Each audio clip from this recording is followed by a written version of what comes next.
नमस्कार, स्वागत है आप सभी का सांकेतिक भाषा के इस खास बुलेटिन को लेकर हाजिर हूं मैं कृतिका और मेरे साथ है मेरी सहयोगी मनीषा जो खबरों को सांकेतिक भाषा के जरिए आप सभी तक पहुंचाएंगी।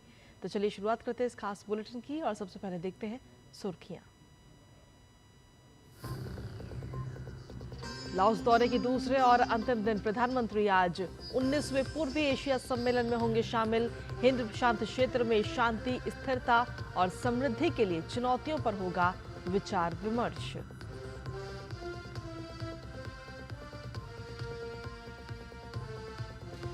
सम्मेलन के तहत पीएम मोदी लाओस के राष्ट्रपति से करेंगे मुलाकात। प्रधानमंत्री सोनसाई सिफानदौन के साथ भी होगी द्विपक्षीय बैठक।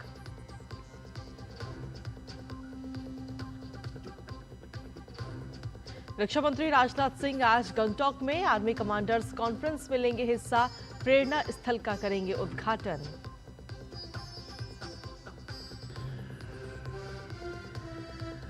खेल की खबरों में महिला टी20 क्रिकेट विश्व कप में आज ऑस्ट्रेलिया और पाकिस्तान होंगे आमने सामने। कल वेस्टइंडीज ने बांग्लादेश को 8 विकेट से दी थी करारी शिकस्त।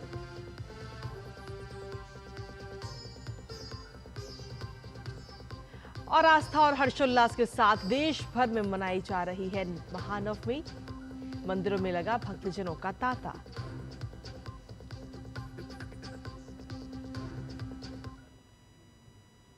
और चलिए ये तो सुर्खियां और सुर्खियों के बाद अब खबरों में विस्तार से बात करेंगे, जहां प्रधानमंत्री नरेंद्र मोदी अपनी 2 दिवसीय लाओस यात्रा के अंतिम दिन आज 19वें पूर्वी एशिया सम्मेलन में हिस्सा लेंगे। पूर्वी एशिया शिखर सम्मेलन हिंद प्रशांत क्षेत्र में रणनीतिक संवाद के लिए प्रमुख मंच है। पूर्वी एशिया शिखर सम्मेलन में 10 आसियान देश और 8 साझेदार देश शामिल हैं। इसके अलावा पीएम मोदी लाओस के प्रधानमंत्री सोनसाई सिफानदौन के साथ ही थाईलैंड के प्रधानमंत्री पैटोगचान शिनावात्रा के साथ द्विपक्षीय बैठक करेंगे।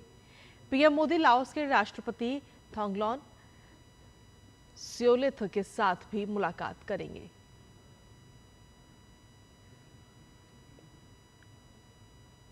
वहीं प्रधानमंत्री नरेंद्र मोदी ने लाओस यात्रा के पहले दिन 21वें भारत आसियान शिखर सम्मेलन में हिस्सा लिया। पीएम ने कहा कि जन केंद्रित दृष्टिकोण विकास आधारित साझेदारी का आधार है। पीएम ने कहा कि भारत और आसियान देश शांति पसंद राष्ट्र है और वो एक दूसरे की अखंडता तथा संप्रभुता का सम्मान करते हैं। उन्होंने कहा कि जब दुनिया के कई भागों में मतभेद और तनाव है, ऐसे में भारत तथा आसियान में मित्रता, सहयोग, संवाद और साझेदारी बहुत महत्वपूर्ण हो जाती है। इस अवसर पर प्रधानमंत्री ने भारत तथा आसियान देशों के बीच संबंधों को और बढ़ावा देने के लिए 10 सूत्री योजना की भी घोषणा की। इसके अंतर्गत अगले 10 वर्ष को आसियान भारत पर्यटन वर्ष के रूप में मनाया जाएगा, जिसके संयुक्त गतिविधियों के लिए भारत 50 लाख अमेरिकी डॉलर उपलब्ध कराएगा। आसियान भारत विज्ञान और प्रौद्योगिकी विकास कोष के अंतर्गत आसियान भारत महिला वैज्ञानिक सम्मेलन का भी आयोजन किया जाएगा।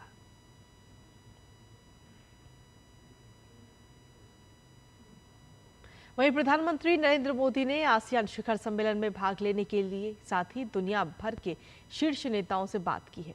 ऑस्ट्रेलिया के प्रधानमंत्री से मुलाकात के बाद पीएम मोदी ने सोशल मीडिया मंच एक्स पर लिखा, अपने मित्र प्रधानमंत्री अल्बनीज से मिलकर खुशी हुई।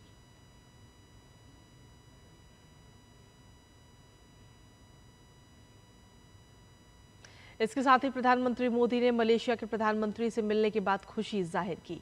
पीएम मोदी ने सोशल मीडिया प्लेटफॉर्म एक्स पर एक पोस्ट कर लिखा, प्रधानमंत्री अनवर इब्राहिम से बातचीत करना हमेशा खुशी की बात होती है। वहीं सम्मेलन में प्रधानमंत्री नरेंद्र मोदी ने यूरोपीय परिषद के अध्यक्ष से भी मुलाकात की। पीएम मोदी ने सोशल मीडिया प्लेटफॉर्म एक्स पर लिखा, यूरोपीय परिषद के अध्यक्ष चार्ल्स मिशेल के साथ बहुत अच्छी बातचीत हुई।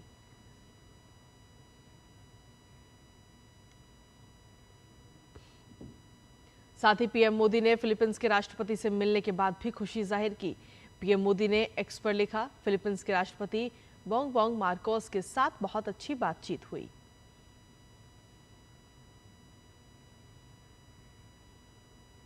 रक्षा मंत्री राजनाथ सिंह आज सिक्किम के दौरे पर रहेंगे, जहां रक्षा मंत्री गंगटोक में चल रहे सेना कमांडरों के सम्मेलन में हिस्सा लेंगे। इस सम्मेलन का उद्देश्य महत्वपूर्ण रणनीतिक मुद्दों को संबोधित करना, रक्षा तैयारियों पर चर्चा करना और तेजी से विकसित हो रहे सुरक्षा माहौल में परिचालन तत्परता को बढ़ाना है।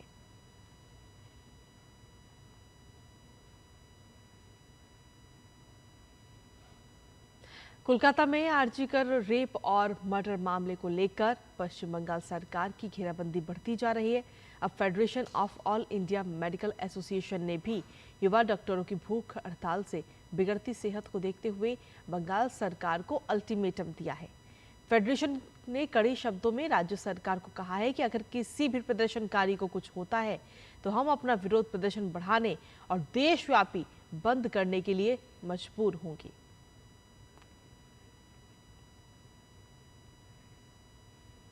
भारतीय मेडिकल एसोसिएशन ने भूख हड़ताल पर बैठे युवा डॉक्टर्स के समर्थन में पश्चिम बंगाल की मुख्यमंत्री ममता बनर्जी को एक पत्र लिखा। आईएमए ने युवा डॉक्टर्स की मांगों को जायज ठहराते हुए अपना पूर्ण समर्थन दिया और उन्हें हर आवश्यक सहायता प्रदान करने का भी आश्वासन दिया है।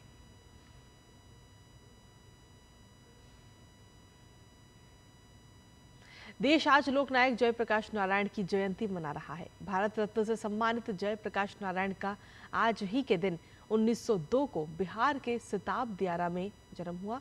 जीवन भर समाजवादी विचारधारा के जरिए समाज में बदलाव लाने वाले जेपी ने उम्र के ऐसे पड़ाव पर भारतीय राजनीति में वापसी की जब देश के युवा परिवर्तन की राह पर बिना नेतृत्व के चल पड़े थे।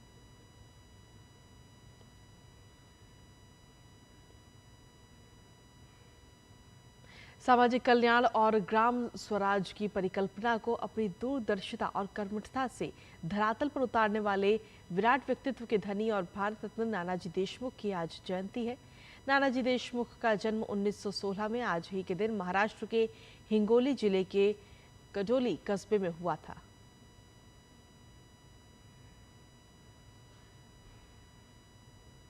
बात अब खेलों से जुड़ी खबरों की। महिला टी20 क्रिकेट विश्व कप में आज ऑस्ट्रेलिया और पाकिस्तान आमने सामने होंगे। ग्रुप दौर में खेले जाने वाला ये मुकाबला दोनों टीमों के लिए काफी अहम है। ग्रुप ए में ऑस्ट्रेलिया अब तक खेले गए 2 मैचों में से दोनों ही जीतकर शीर्ष पर काबिज है, तो वहीं दूसरी ओर पाकिस्तान को 2 मैचों में से 1 जीत और 1 हार मिली है।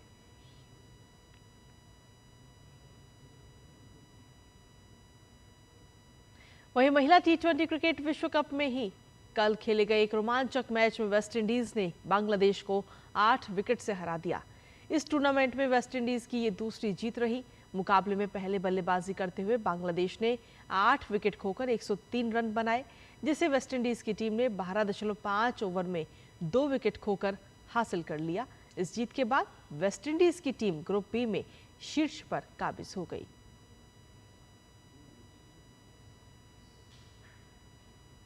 और देश भर में आज आस्था और हर्षोल्लास के साथ महानवमी मनाई जा रही है। मंदिरों में सुबह से ही भक्तजनों का तांता लगा हुआ है। महानवमी पर मां दुर्गा के 9वें स्वरूप माता सिद्धिदात्री की पूजा आराधना की जाती है।